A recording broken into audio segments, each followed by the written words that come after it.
Hi, hello everyone. This is Mrs. Viduja Rajaram from the Department of English Language Teaching, University of Jaffna. First and foremost, I would like to thank for this great opportunity.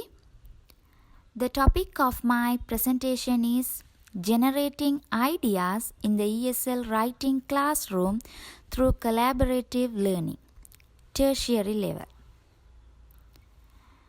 Let's begin the presentation with the introduction.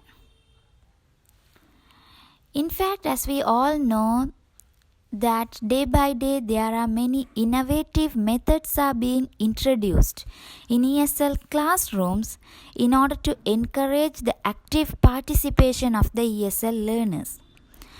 However, in case of writing skill, it has become a very major challenge.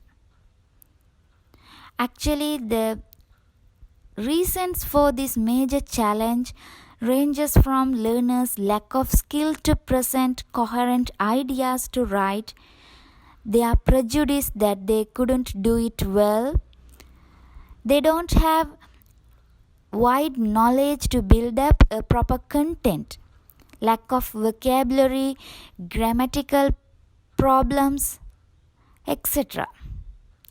That's why in this research study, I have explored the effectiveness of collaborative activities in improving the writing skill of the students.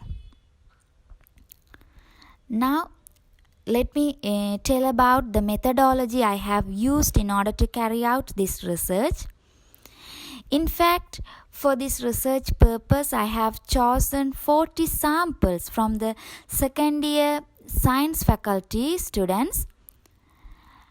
All of them are in equal level of proficiency, and initially I conducted a pre-test, and after the pre-test I divided them into two groups randomly as well as equally as experimental group and control group.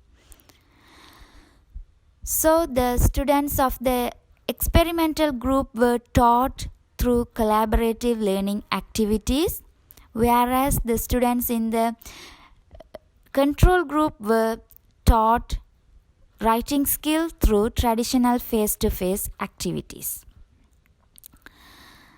So in order to carry out this experimental study, qualitative methods were used. The data collecting instruments were pre-tests and post-test.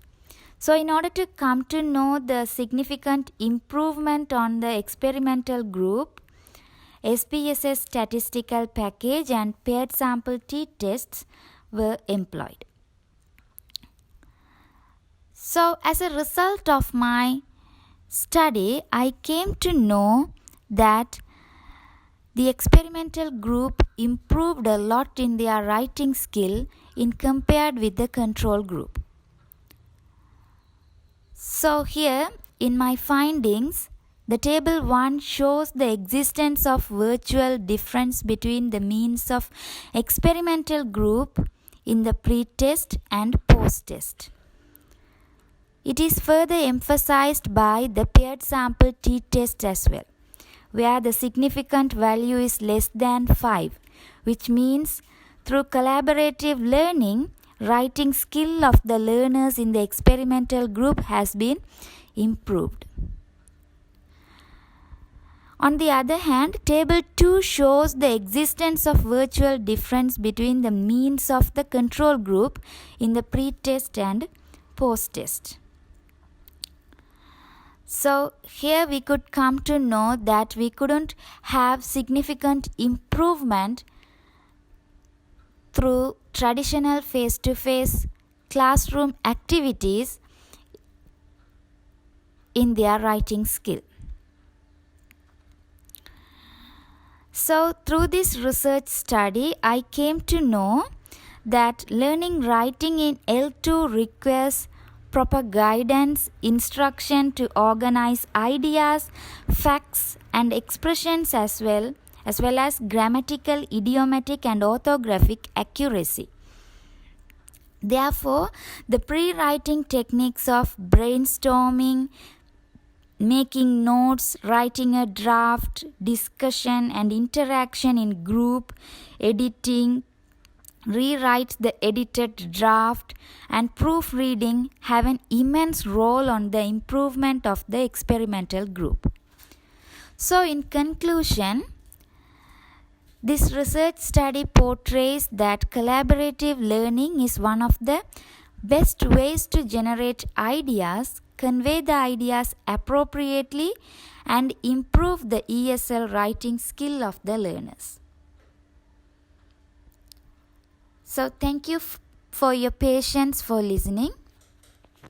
Thank you.